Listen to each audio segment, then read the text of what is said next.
Greetings, everyone. I really don't have a whole lot to say other than to direct you to the description that's in this video for you to read and consider the information that's being shared with you. The Gregorian deception kind of falls right in line with the Justinian deception that you may or may not have heard of with Romilly Stewart out of Australia. But for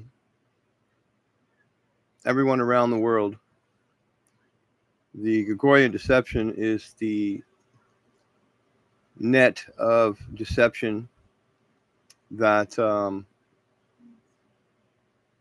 has thrown itself over the world in the time code, in the timeline, in the calendar known as the Gregorian Calendar.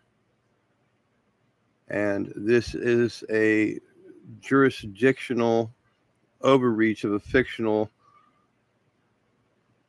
timeline reformed by the papal bull. I'll do a little share screen here real quick and let you get an idea of where you can come to, and you can pick up on some of the, let's make sure that this is actually showing. Yeah, here we go. I'm no YouTube influencer. I am a celestial being on a mission to reveal the deceptive nature of that which has attempted to seize the world by a grand deception. For a lot of you, this will resonate. For some of you, this might be a new concept, and I'm just kind of sit here and blank some things out.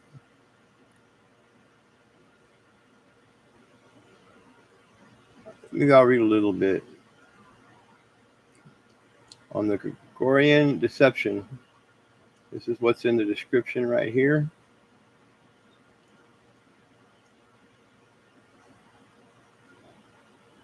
Temporal, something you'll run into, and some of the people that have been noticed on what's going on.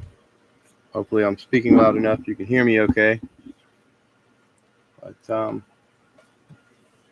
many of you out there that thought you were aligning yourself with the protections of this country, well, if someone takes an oath to the U.S. Constitution, which is dated in the year of our Lord, who or what are they really swearing allegiance to in regard to the Gregorian calendar?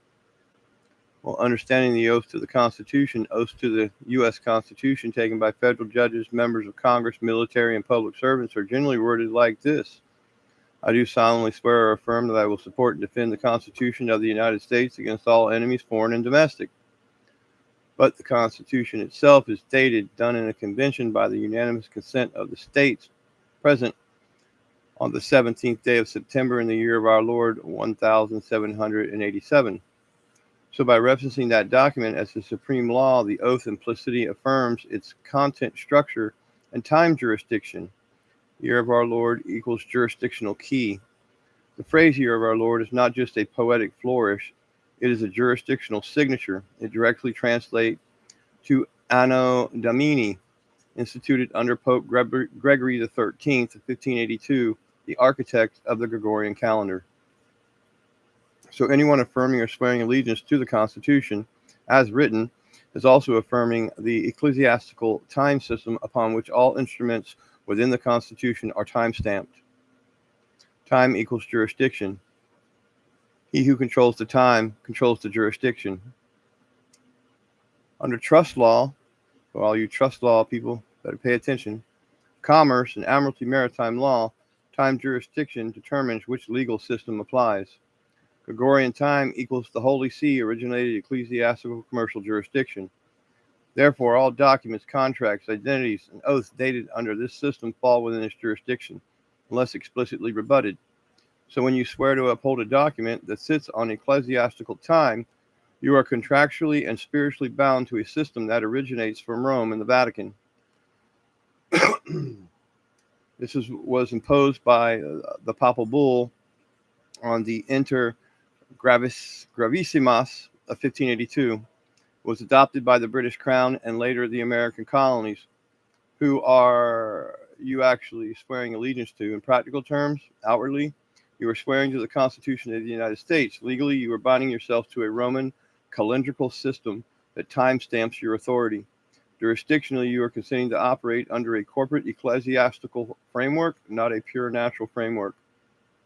Spiritually, to some interpreters, you may be unknowingly recognizing the supremacy of the Holy See system of time and law. So in essence, without a reservation of rights or rebuttal, you are swearing unto a constitutional corporation operating under the Gregorian ecclesiastical time, which ties back to the Vatican's jurisdictional template for civil law and commercial governance. Why does this matter? Well, every ID, license, bond, court date is tied to the Gregorian timestamp. These timestamps form the jurisdictional glue that binds living men and women to legal persons, to state-created fictions. Without a rebuttal or corruption, use equals consent under international and commercial law. Therefore, oaths to the Constitution without reservation reinforce submission to the system of time created by the ecclesiastical authority.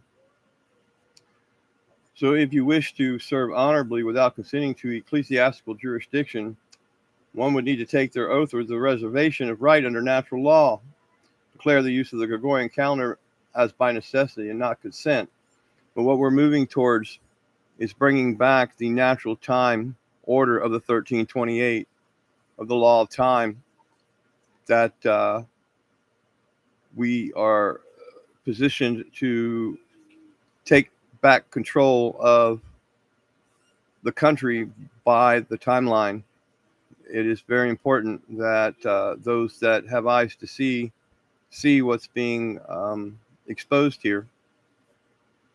And one more thing I might point out here is that I've mapped down the key founding documents showing the exact Gregorian dates here in this breakdown.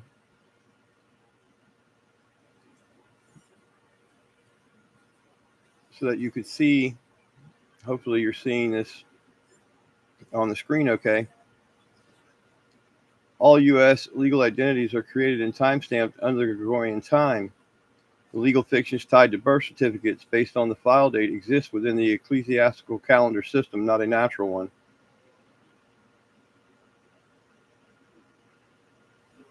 The Gregorian calendar is the clock of control, the core metric by which jurisdictions operate in civil, commercial, and maritime law. The claim proven U.S. used its own time system? No. Gregorian time used from the start of the founding documents reflect natural law time? No, it's the Gregorian. Ecclesiastical dates dominate. Ecclesiastical language embedded in the legal structure? Yes, year of our Lord in core documents. Modern courts, contracts, and IDs operate under the same. Yes, all civil records are based on a Gregorian time. What the founders actually did with time, Britain adopted the Gregorian calendar in 1752, and that meant by the time of the American Revolution of 1776, all British colonies, including the 13 American colonies, were already operating on the Gregorian time. When the Declaration of Independence was drafted and signed in July of 1776, it used Gregorian dating conventions. In Congress, July 4th of 1776, the Articles of Confederation, ratified March 1st of 1781, also used Gregorian dates. The Constitution of the United States, signed September 17, 1787, again used Gregorian dating. Done in convention by unanimous consent of the states present the 17th day of September in the year of our Lord, 1787. I want to bring you back up to the top here.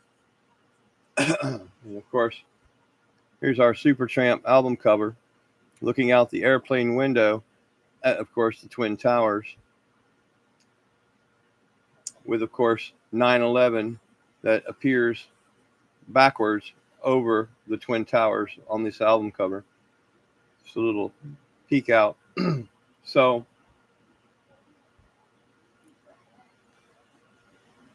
this changes the history of the country. And he who controls time controls jurisdiction, as I've already said. The Treaty of Paris, which formally ended the American Revolutionary War, was signed under the authority of the Gregorian Calendar. So when you go back to the Treaty of Paris, that's why the Vatican was involved in the Treaty of Paris, because they're actually the controllers of the treaty. It was signed under the authority of the Gregorian Calendar, and this detail is more than just historical trivia. It has legal and jurisdictional significance, especially in the context you're exploring. Oh, yes, I'm exploring. What was the Treaty of Paris? Date signed of September 3rd, 1783. The parties of Great Britain, United States of America, plus France and Spain and the Netherlands related treaties, officially ended hostilities, recognized U.S. independence, and established boundaries. The date of signing, September 3rd of 1783, is explicitly recorded using the Gregorian calendar, which had by then become the standard in Britain and its colonies. Was the Gregorian calendar in use at that time? Yes. The Gregorian calendar was adopted by Britain and its colonies in 1752, transitioning from the Julian calendar. This included the 13 American colonies, which were using it at the time of the Declaration of Independence and the Treaty of Paris, 1783. Therefore, all official documents, including the treaty, were dated using Gregorian time. And why does this matter? Jurisdictional implications. Here's how this connects to the broader legal sovereignty concepts. Gregorian calendar as a temporal jurisdiction tool. That word temporal is very important. The use of the Gregorian time binds all parties to a commercial ecclesiastical-based system of record.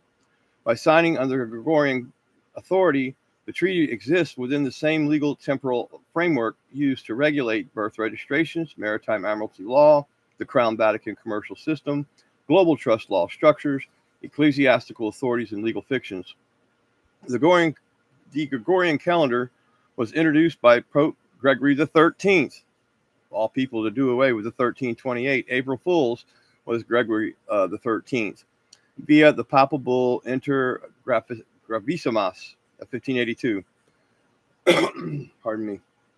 The Britain was a Protestant nation by 1700. Its adoption of the Gregorian calendar shows functional submission to the global ecclesiastical commercial system, at least in terms of timekeeping. Time is not just practical matter, it's a part of legal jurisdiction. He who controls time controls jurisdiction. Trust law and national identity. The treaty recognized the United States as an independent nation, but the form and structure of recognition were still embedded in the existing legal system, which included legal fictions, names, and titles. Those are your legal names created via the birth certificate. Gregorian time, Roman-based trust principles.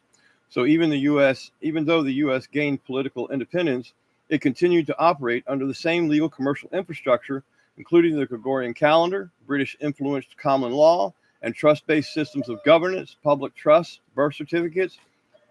All public officials are allegedly trustees of the public charitable trust. Key insight: the Treaty of Paris, by being signed and recorded under the Gregorian calendar, embedded the newly formed U.S. into the same ecclesiastical commercial time jurisdiction used globally, including by the Crown and the Vatican. This isn't a flaw, it's a design. Realize what's going on here. Realize what's going on in the world. The World Wide Web and the internet in which you are watching this on now. If you bother to go look at the time, date, and calendar on your Windows operating system or any of your devices, you'll find that the only calendar choice is the Gregorian, which is giving them their claim of jurisdiction over the internet, enter the net, and Now they're forcing through the digital IDs, because the digital IDs will all be under the same net of the internet or the World Wide Web. I hope you're hearing what I'm saying. So this is what we're dealing with.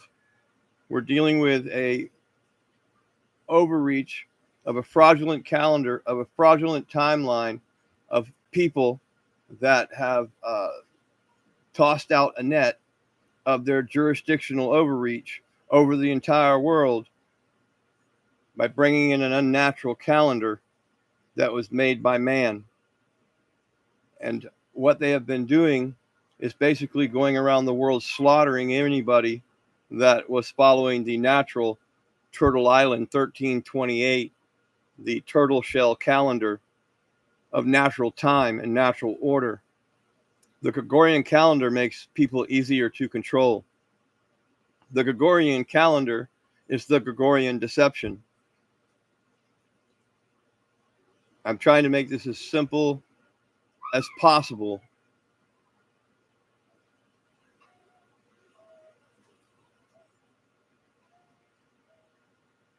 For any of you that are interested in reading in more detail, you see the Ken Scott profile here on Facebook, and you can come here and you can read a whole lot more material that'll walk you through some of this. I'm going to try to put this into a book form so that all of the material will be compiled into this book for everyone to be able to share. And right now is the beginning of the end for the Gregorian deception. If we know what's good for us. So I hope everyone's doing well.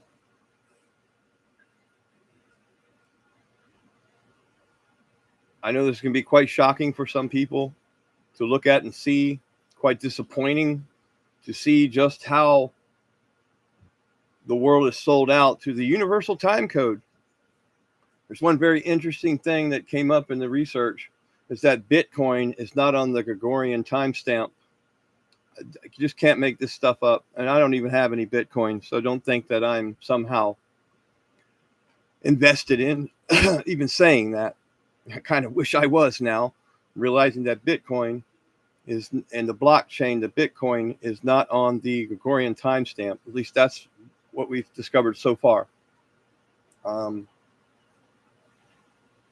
But otherwise, the entirety of everything in the world, including the internet that you're watching this on, are under the Gregorian jurisdiction, the Gregorian deception, the calendar that we should not be on, that is unnatural.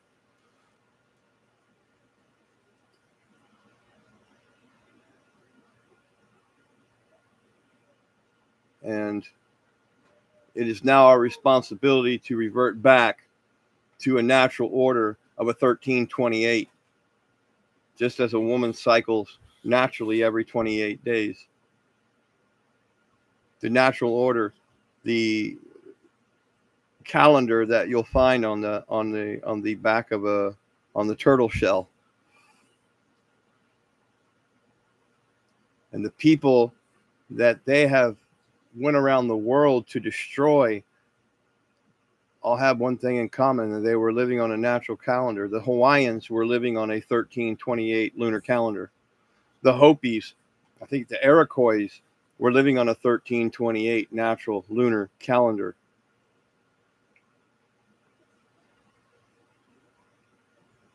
We take back and revert back to the natural order of things, and we end this fraudulent jurisdiction that has thrown its net over all of us worldwide. Doesn't matter where you're at in the world today. If you want to live under the jurisdiction of the Vatican and all roads lead to Rome, you can't make this stuff up.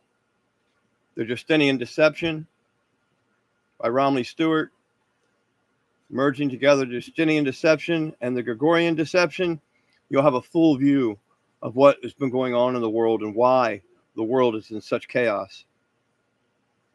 I appreciate you listening, and that's really all I have to say about this right now. I'll throw some of this material down in the comments section. Pardon me. And let's fix this, people. Let's fix this. This is extremely profound in its content, but it is what's truly going on.